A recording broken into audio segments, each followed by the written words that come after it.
As the first golden rays of dawn spill across the undulating landscape of southern Italy, a hush settles over the sun-drenched valley of Puglia. Mist drifts in gentle ribbons through ancient olive groves, catching on the silver leaves, and the air is thick with promise. It is here, in the heart of the Itria Valley, that a most enchanting sight rises, a cluster of whitewashed dwellings, their stone cones piercing the morning sky like 1,000 storybook spires. This is Alberobello, home to the legendary Trulli, structures so unique, so improbable, that they seem the handiwork of fairies or the backdrop of a centuries-old fable. The Trulli of Alberobello are more than mere houses. They are silent witnesses to resilience, craftsmanship, and the enduring spirit of a community whose roots reach deep into the limestone bedrock of southern Italy. For centuries, these extraordinary dry stone homes have stood without the aid of mortar, their thick walls shielding inhabitants from the searing Puglian sun and the chill of winter nights. Each Trullo is a marvel of ancient engineering. Massive slabs of local limestone, carefully stacked and painstakingly balanced, form thick circular bases. From these, conical roofs spiral upward, their stones narrowing in ever smaller circles until they culminate in a single sculpted pinnacle. But how did these fairy tale structures come to be? The answer lies shrouded in rumor, legend, and a touch of mischief. Some say the Trulli were born of necessity and cunning. In the 15th century, when the region was under the rule of the Counts of Conversano, a heavy tax was levied on permanent dwellings.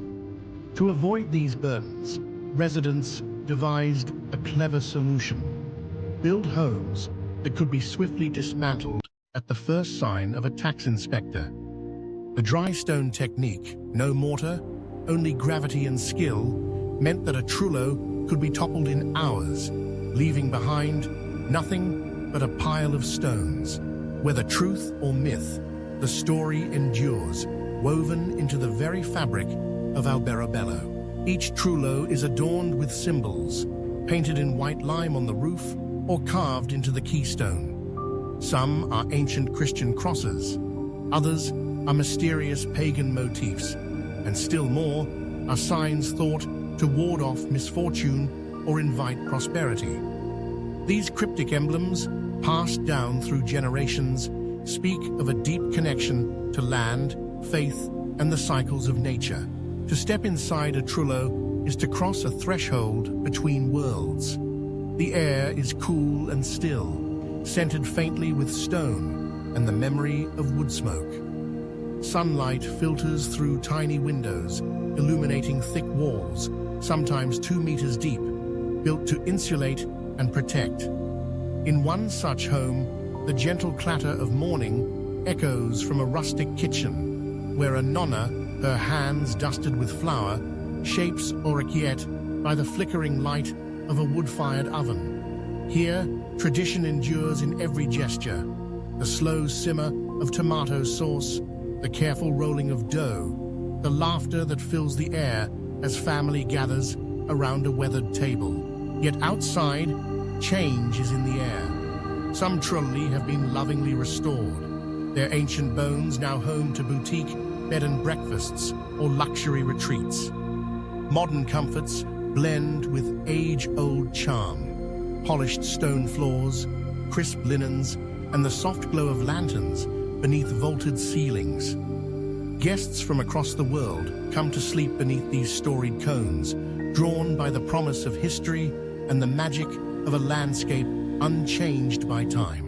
Walk the narrow lanes of Alberobello and life pulses all around. The town's heart beats loudest during its vibrant festivals, when dazzling processions thread through whitewashed streets and the Trulli glow like lanterns in the twilight.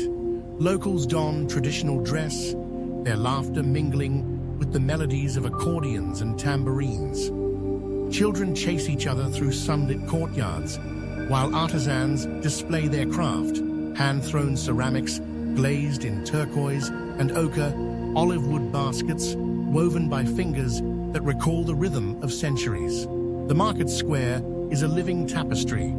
Vendors hawk sun-ripened tomatoes, wheels of pecorino, and bottles of ruby-red Primitivo wine. The scent of fresh focaccia mingles with wild thyme and the briny tang of the Adriatic breeze. In quiet workshops, stonemasons chip away at limestone, repairing roofs and teaching apprentices. Their hands, calloused and sure, move with the confidence born of generations. Each stone placed as a promise, each trullo a legacy. Beyond the clustered cones of Alberobello, the Etria Valley stretches wide, a patchwork of olive groves, vineyards, and rolling fields. From above, the landscape ripples with green and gold, dotted here and there with the unmistakable silhouettes of Trulli. The land itself seems to breathe, alive with the hum of cicadas and the gentle rustle of wind through ancient trees. A short journey away lies Locorotondo, crowned by its circular old town and hailed as one of Italy's prettiest villages. Its whitewashed alleys twist and turn, opening onto sweeping vistas of vineyards and orchards.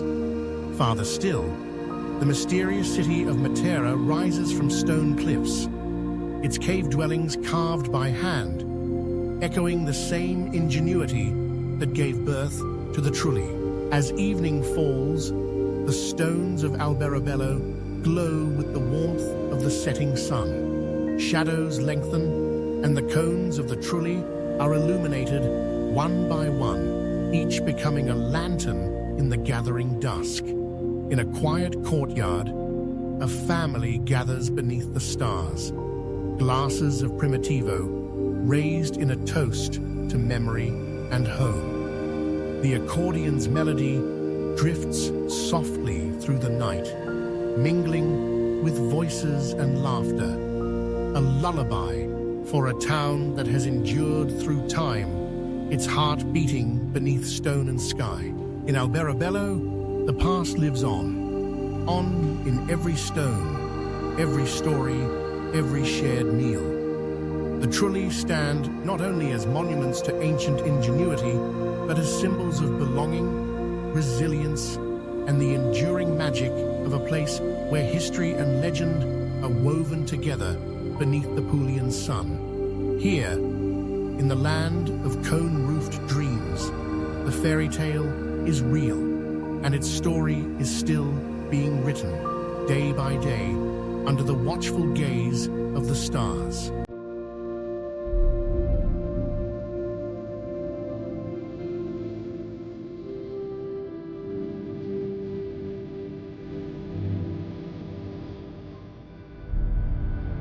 Under the ever-shifting Icelandic sky, where the land itself seems to breathe mystery, a unique form of architecture rises seamlessly from the earth. Turf houses. These humble yet ingenious structures, with their emerald green roofs and earthen walls, are more than mere shelters. They are living history, testaments to the endurance, creativity, and harmony with nature that have defined Icelandic life for over a millennium. Imagine standing on the windswept plains of Thingvellir National Park, the heart of Iceland's ancient parliament, where time seems to slow and the landscape stretches into infinity. Nestled among the rolling hills, the turf houses blend so perfectly with their surroundings that they almost appear to have grown from the ground itself. Their roofs, lush with waving grasses, echo the undulating contours of the land, while their sturdy walls, layered with volcanic stone and thick sod, offer a defense against the island's relentless elements.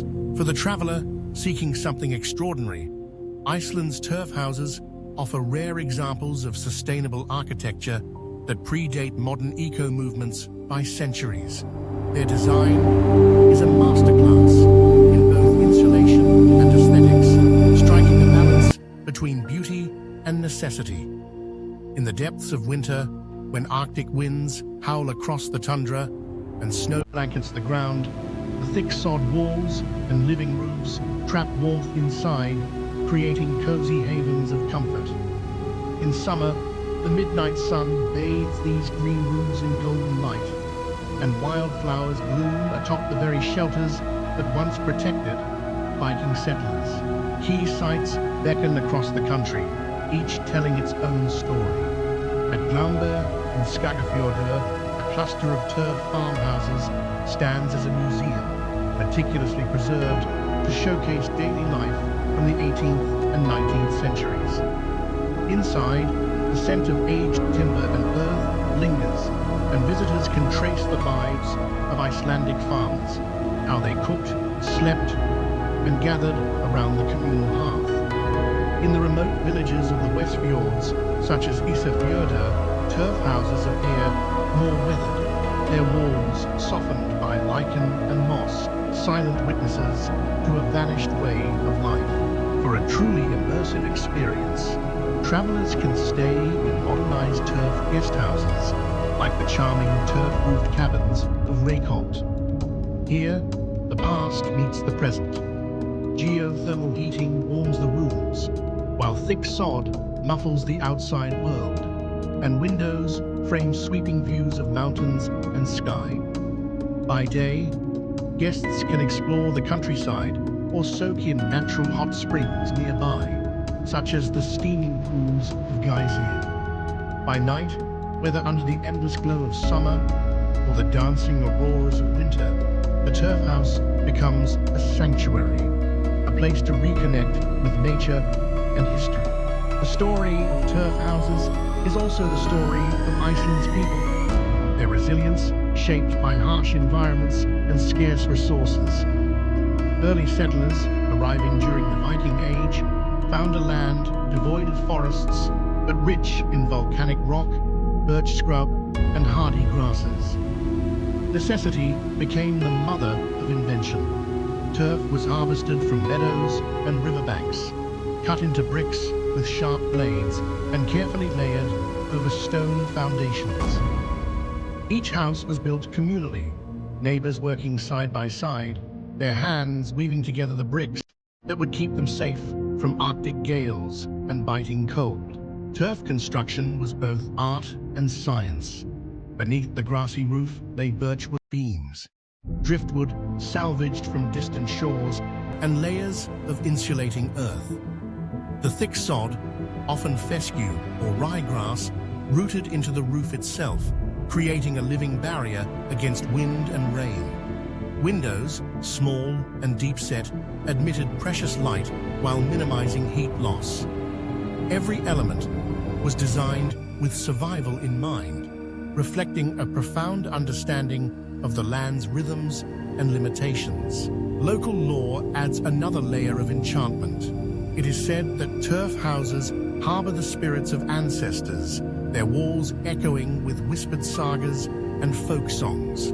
Some believe that the elves and hidden people of Iceland, Huldufolk, prefer these green-roofed dwellings, and that disturbing an old turf house may invite their mischief.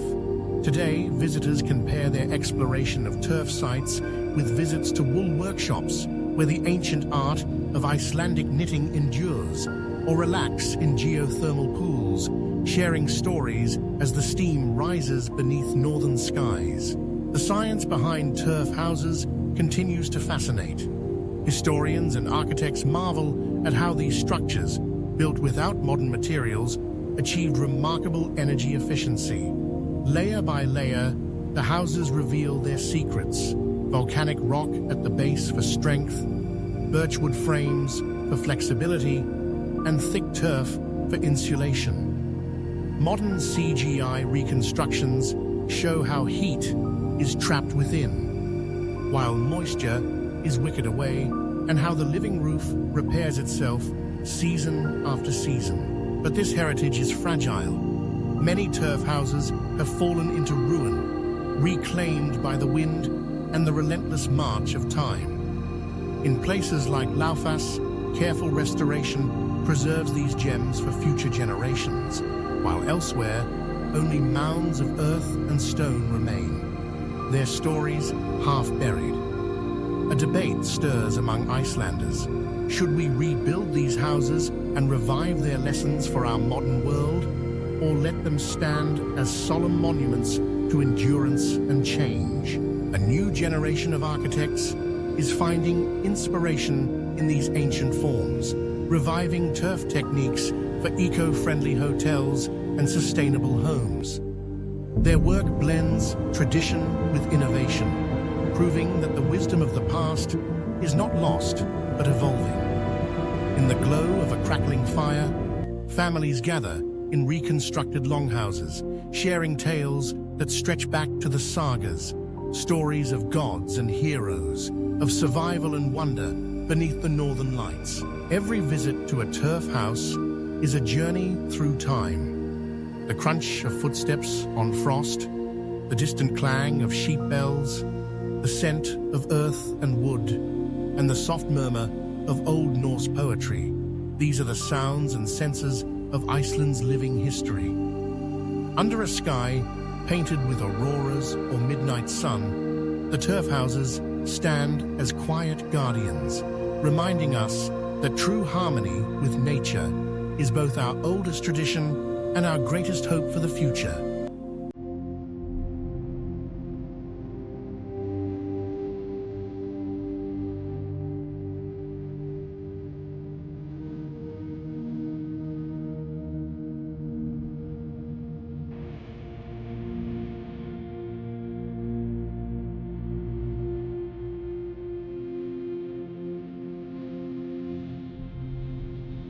Beneath the golden Balinese sun, a remarkable transformation unfolds, one as old as time, yet as visionary as tomorrow. Here, in the heart of Indonesia's famed Island of the Gods, a slender green shoot stretches toward the sky with almost impossible speed. This is bamboo, the grass that towers like a tree, breathing life and possibility into the land. With each passing day, it grows taller, stronger, ready to be shaped by hands that honor both tradition and innovation. In Bali, bamboo isn't just a building material. It is a living embodiment of philosophy, a testament to harmony, resilience, and hope. Imagine a place where homes seem to rise organically from the earth, their walls and roofs rippling like the gentle contours of a hillside. These are not the structures of steel and glass that dominate city skylines. Instead, they are curvaceous sanctuaries, airy, light, and alive, crafted from bamboo culms, harvested from surrounding groves. Here, architecture becomes art, nature, and spirit intertwined. This is the bamboo utopia of Bali. At the heart of this movement lies a sacred principle, Trulli of Italy, the Balinese philosophy that champions three pillars of harmony between humanity and God, among people, and with the natural world. For generations, local craftsmen have followed these tenets, guiding their every gesture as they split bamboo poles by hand beneath the dappled shade. Their work is more than construction. It is ritual. Each pole is chosen with reverence, cut at the right moon phase to ensure longevity, and worked with care that honors the plant's life force. The result is a structure that breathes, flexes, and stands in silent dialogue with the land. Yet this tradition is not locked in the past. In places like Green Village Bali and the visionary creations of Elora Hardy's Ibuku, bamboo design takes flight, literally. Sweeping bridges arc over jungle ravines. Spiral staircases seem to defy gravity, and open-air living spaces blur the lines between inside and out. Drones soar above these green havens, capturing the intricate choreography of architecture and landscape. Up close, woven walls reveal the artist's hand.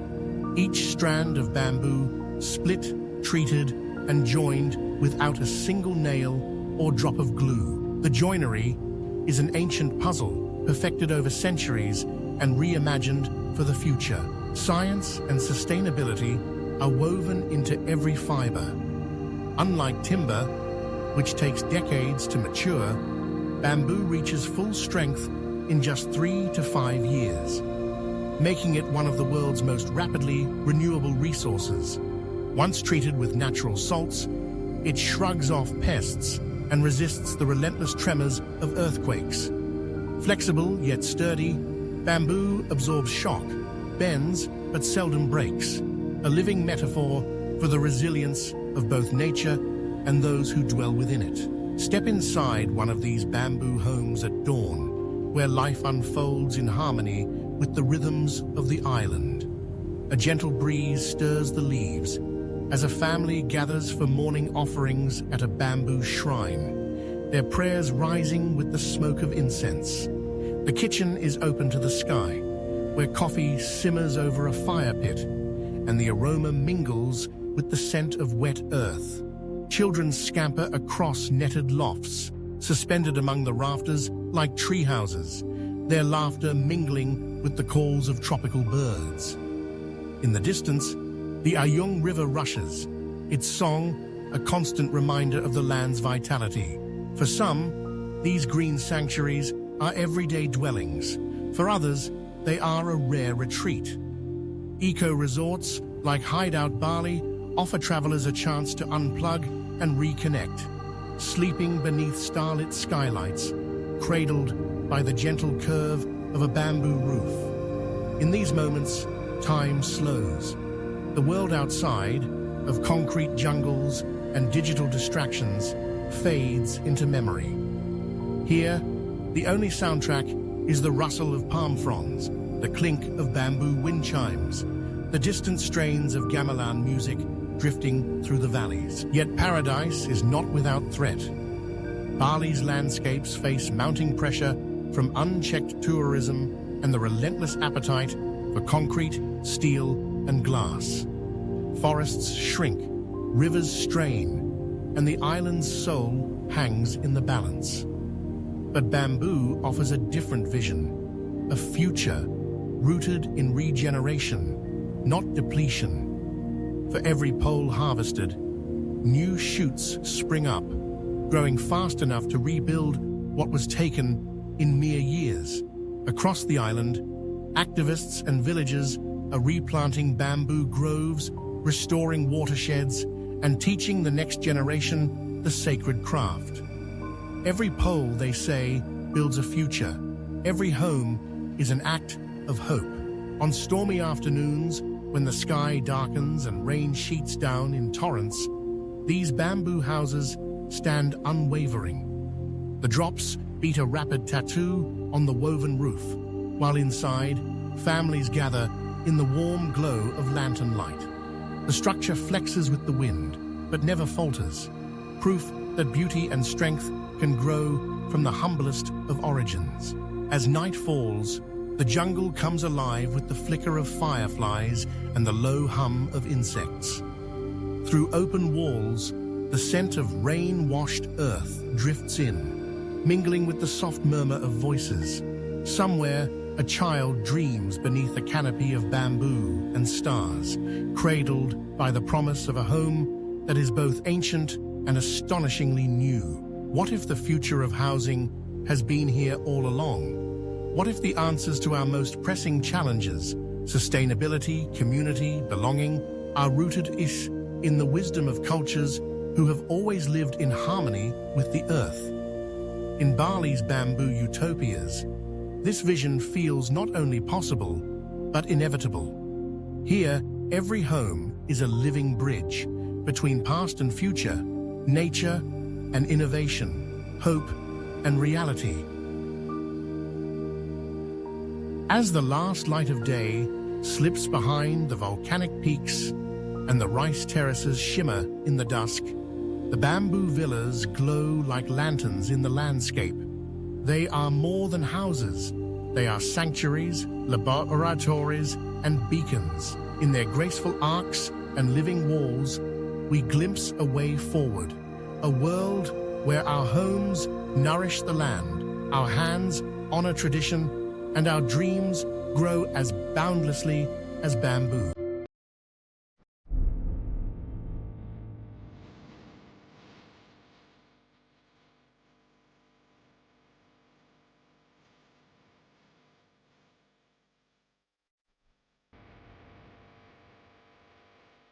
In the heart of southern Spain, where the Sierra Nevada's shadow stretches across the land and the sun scorches the Oca hills, lies a place unlike any other, Guadix. Here, the ordinary boundaries between past and present blur, and life unfolds not atop the earth, but within it. This is a town where white chimneys rise from the hills like sentinels, and home is found not behind four walls, but deep in the embrace of ancient caves. For centuries, people have called these caves home. Their story begins long before the age of electricity or running water, in an era when survival demanded ingenuity and resourcefulness. The Romans once traversed these lands, and the Moors after them, each leaving their mark upon the earth. But it was the caves, cool in the relentless summer, warm against the winter's chill, that offered shelter and sanctuary. Here, families dug deep into the soft clay hills, carving out rooms by hand, shaping homes that defied the extremes of Andalusian weather. A cave's thick earthen walls provided the perfect insulation, making it a haven in a land of contrasts. Generations have passed down the secrets of cave living, the wisdom etched into every arch and alcove. Even today, elderly residents gather outside their cave homes, sipping coffee as they recount stories of ancestors who shaped these dwellings with nothing but simple tools and strong hands. They recall summers when the world outside sizzled, but the cave remained as cool as a cellar.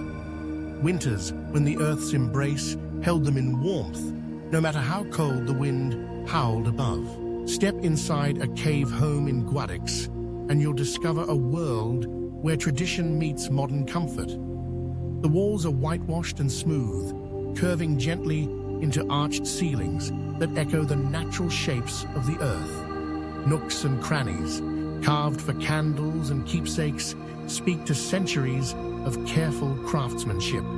Yet the old and new coexist. A Wi-Fi router blinks quietly beside a rustic fireplace, and sunlight streams in through clever ventilation shafts disguised as chimneys.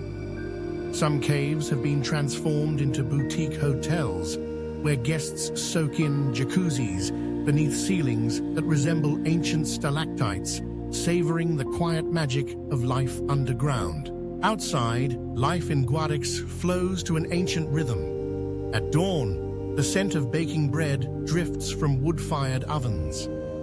Local artisans weave baskets from esparto grass, their fingers moving with practiced grace. Cave-aged cheeses are sold alongside fresh produce at the bustling market, where every face tells a story. As dusk falls, families gather in their cuevas, sharing laughter and tales by candlelight.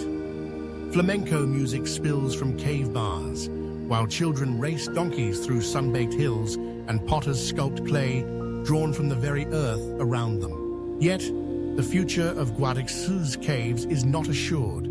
Some roofs have collapsed into ruin, and the call of city life draws the young away. My parents say, "Stay," one young woman admits, but caves need care. The youth want normal houses now. Even so, hope endures. Conservationists work to reinforce the caves using eco-friendly techniques, and visitors are invited to plant olive trees in the courtyards, helping preserve a living tradition. As the sun sets over the Badlands, a grandmother teaches her granddaughter to paint the cave walls with ochre, passing down a craft as old as the hills themselves.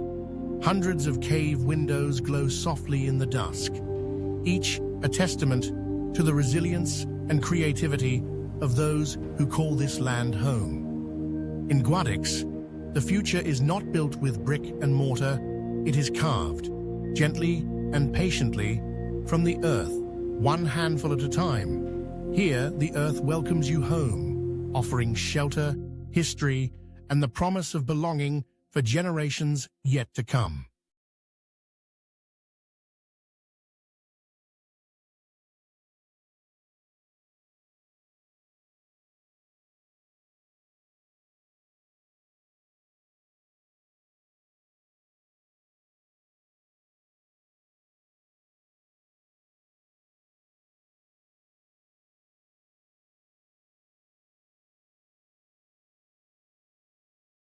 Perched high upon the rugged sandstone escarpments of central Mali, the Dogon cliff dwellings stand as a testament to human ingenuity and resilience. For centuries, the Dogon people have called these sheer cliffs their home, constructing a labyrinth of mud brick huts and granaries that seem to defy gravity.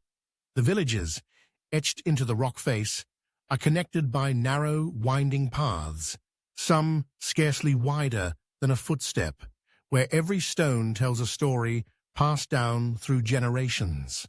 Here, daily life is woven into the very fabric of the cliffs. Elders, keepers of ancient wisdom, sit in the shade, their skilled hands crafting intricate textiles and delicate wooden sculptures. Each creation is imbued with symbolic meaning, reflecting the profound spiritual beliefs that shape every aspect of Dogon culture. The rhythms of communal life echo through the village, from the pounding of millet in the early morning to the soft murmur of evening gatherings. The Dogon's connection to their land goes beyond mere survival. The cliffs are more than a place to live. They are sacred, alive with myths and legends. According to tradition, these heights offer protection, not only from invaders, but also from malevolent spirits.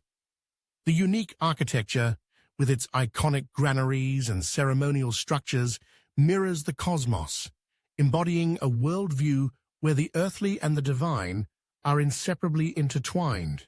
Despite the challenges posed by the harsh landscape, the Dogon people have maintained their customs, rituals, and communal bonds. Their cliffside villages, shrouded in mystery and tradition, remain a striking reminder of humanity's capacity to adapt, endure, and thrive in even the most unforgiving environments.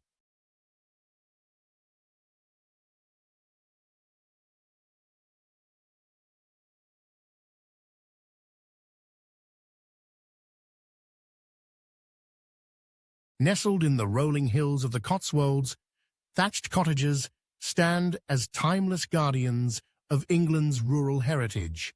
Each cottage, with its thick, honey-coloured stone walls and gently sloping thatched roof, could be plucked from the pages of a cherished storybook. In spring and summer, the air comes alive with the scent of blooming roses, climbing in cascades over wooden trellises and spilling across the gardens in vibrant reds and pinks. Window boxes overflow with lavender and wildflowers, drawing bees and butterflies that flit in the golden light.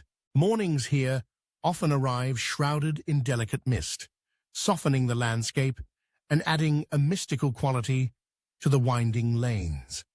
As the fog lifts, it reveals charming footpaths lined with ancient dry stone walls, sheep grazing peacefully in emerald meadows, and the gentle curve of the countryside stretching as far as the eye can see. Inside, the cottages offer a warm embrace against the cool, damp air.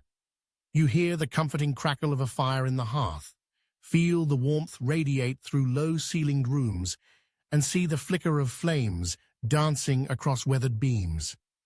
The scent of wood smoke mingles with the aromas of fresh scones and tea. Every detail, from the carefully tended gardens to the hand-carved doors and ivy-clad walls, speaks of a deep-rooted connection to tradition and place. To wander the lanes of a Cotswold village is to step back in time, discovering a world where life moves at a gentler pace. Here, neighbors greet each other by name, and the beauty of the landscape is matched only by the warmth of its people. For those seeking the heart of rural England, these thatched cottages offer an invitation to slow down, breathe deeply, and savor the simple joys of countryside living.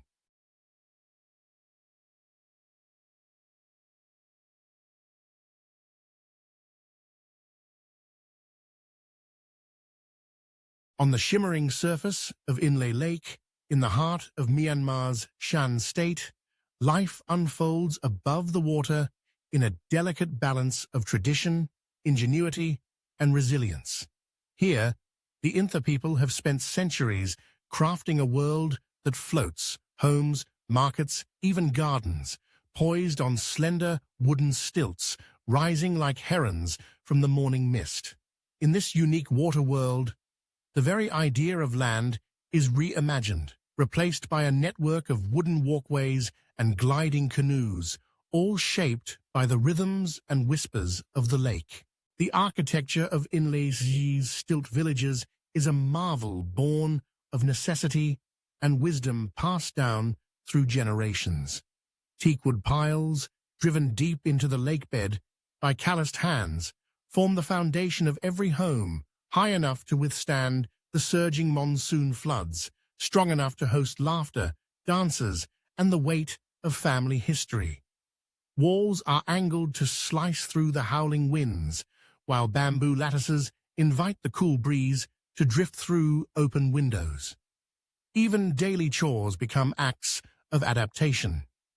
Storage rooms rest below the floorboards, safe from the water, yet cooled by its touch, and hidden trapdoors allow fishermen to drop nets straight from their kitchens into the lake's bounty. On Inle, the day begins with the first blush of dawn.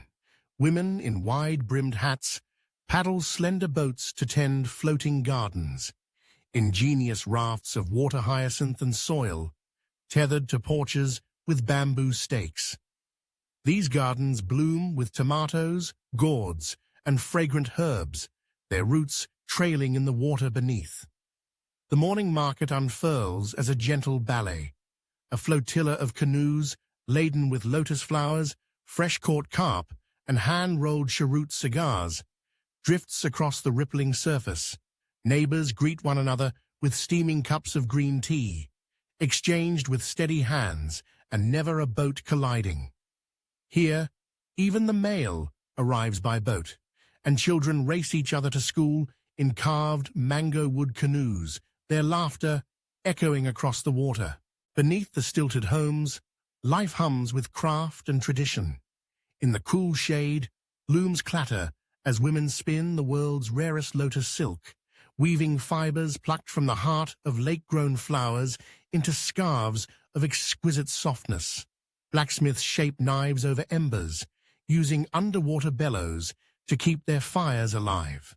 Every tray, every tool is a testament to the creativity required to thrive where land is only a memory. Yet the lake is more than a setting.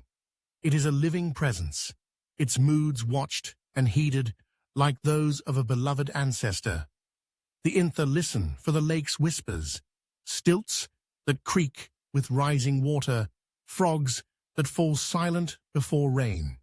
In the golden hush before a storm, fishermen pause on their porches, drawing on hand-rolled cigarettes and reading the subtle signs in wind and wave. When monsoon rains lash the villages, children bail water from boats while monks share bowls of rice with families whose homes have been claimed by floods. Change, too, floats on these waters.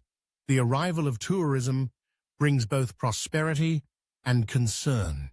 Speeding boats rattle the fragile stilt homes, and plastic bottles drift where once only lotus petals floated. Young entrepreneurs dream of sharing their world, but urge visitors to move softly to learn the quiet ways of the egret. Conservationists replant water hyacinths to bind the shifting shores, while elders teach the art of paddling without a splash, of living in harmony with the lake. As moonlight shimmers over inlet, hundreds of house lights flicker on the water, reflecting like fallen stars. From a porch, a lullaby drifts in the Intha tongue, mingling with the creak of bamboo and the gentle slap of waves. These stilt villages are more than mere homes. They are living prayers, suspended delicately between water and sky. In a world rushing forward, Inlay's people remind us to rise gently, to listen deeply, and to leave only ripples behind.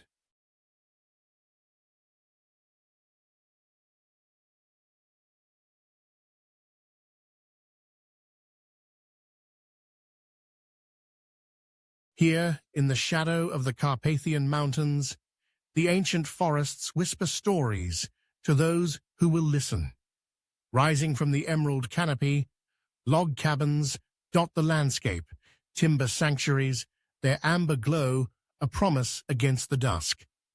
These are not merely shelters, but the soul of Romania, shaped by weathered hands and steadfast hearts. Generations of master builders have shaped each cabin, their craft passed down like an heirloom. No blueprints, no modern shortcuts, just the wisdom of the axe, the patience of the chisel, and the dance of dovetail joints locking together. Every groove in the wood recalls storms survived, winters endured, and laughter echoing through the years.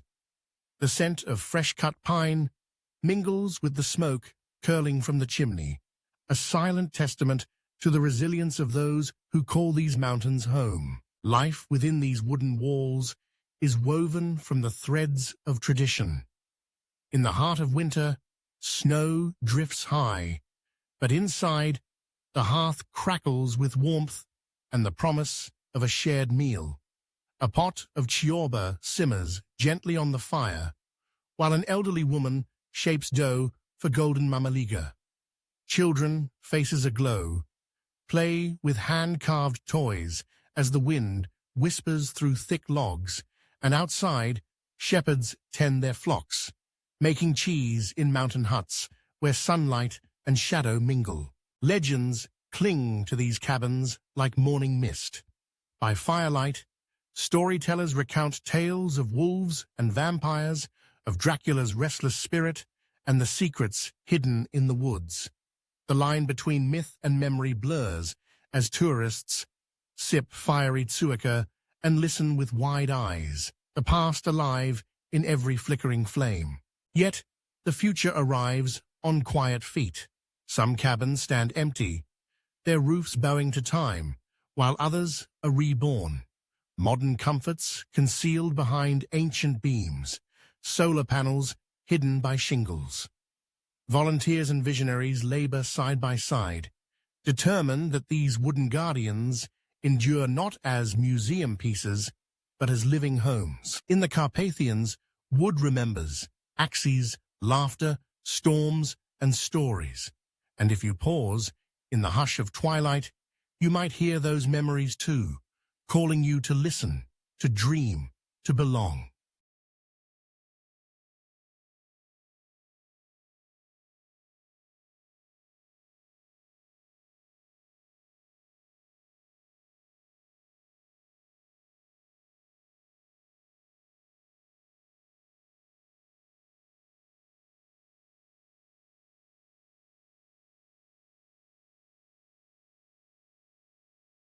Hand-formed from earth, these sun-baked homes have stood for centuries, sacred dwellings of the Pueblo people. In the heart of northern New Mexico, the adobe casas of Taos Pueblo rise from the landscape, their thick earthen walls glowing gold in the soft light of dawn and dusk. Constructed from a blend of mud, straw, and water, each layer is carefully shaped by hand, then left to dry beneath the desert sun. This ancient building technique, passed down through generations, connects the present to a rich, ancestral past. The multi-storied structures, some standing for over 1,000 years, form a living testament to resilience and community. Their smooth contours and rounded edges bear the imprint of human touch, each surface telling a story of adaptation and reverence for nature. The adobe's natural insulation shields inhabitants from the summer heat and winter cold, a simple yet ingenious response to the region's extremes. Within these walls, life unfolds in harmony with tradition. Ceremonial gatherings fill the plazas with music, dance, and the scent of burning sage. Generations come together to honor the cycles of the seasons, their celebrations echoing the rhythms of the earth itself. The adobe homes, with their wooden vigas and turquoise doors, become more than shelter. They are sacred spaces, deeply woven into the spiritual and cultural identity of the Pueblo people. As sunlight drifts across the textured surfaces, the timeless beauty of Taos Pueblo endures. The adobe casas stand not only as architectural marvels, but as enduring symbols of unity, perseverance, and respect for the land. Here, ancient wisdom shapes the present, and every stone and handful of earth is a tribute to a vibrant, living heritage.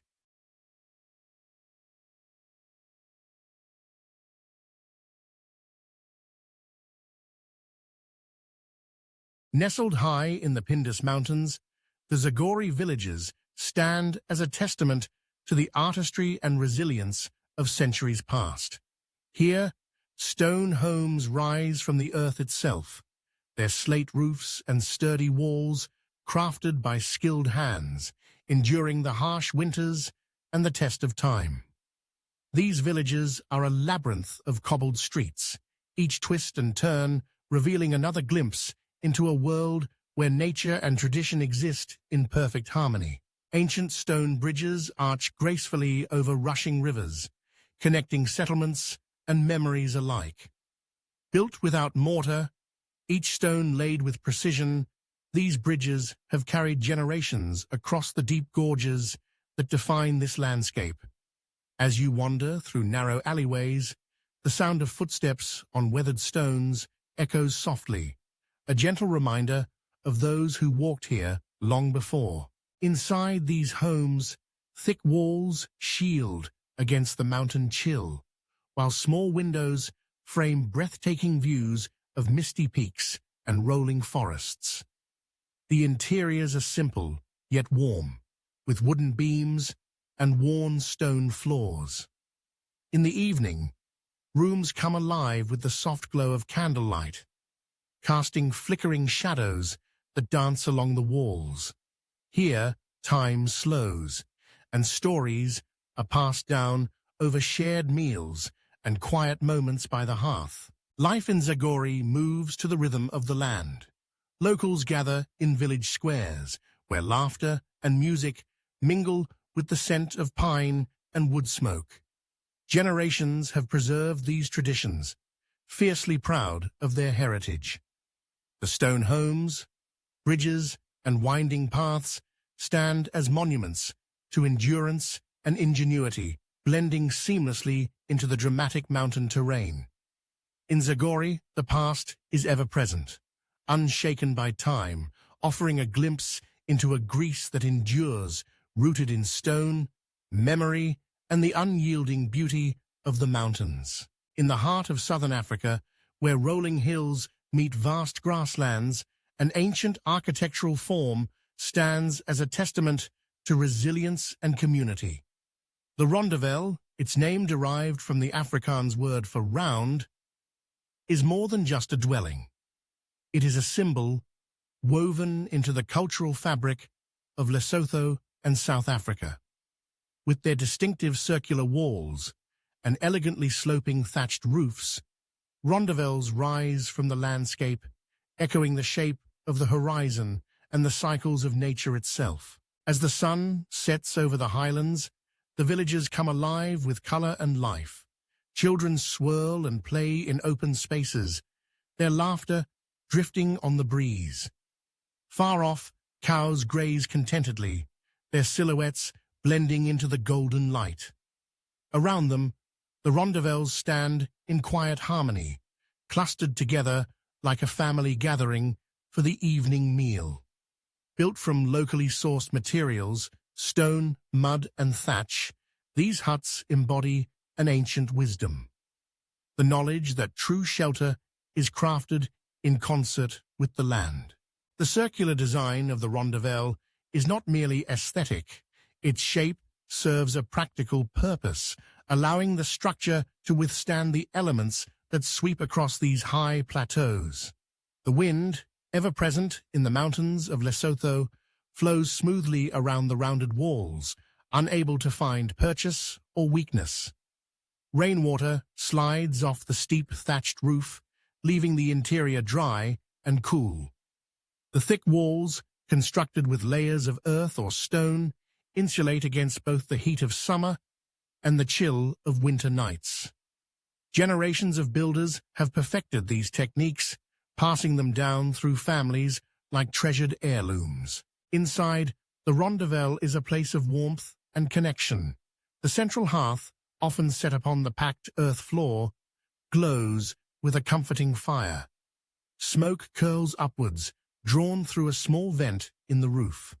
Here, families gather to share stories and meals, to rest after long days tending livestock or working the fields. The circular space fosters a sense of equality and closeness. No one is far from the warmth, and every voice is heard. In this way, the architecture itself nurtures the bonds of community. Beyond their function as homes, rondavels are also sites of ceremony and tradition.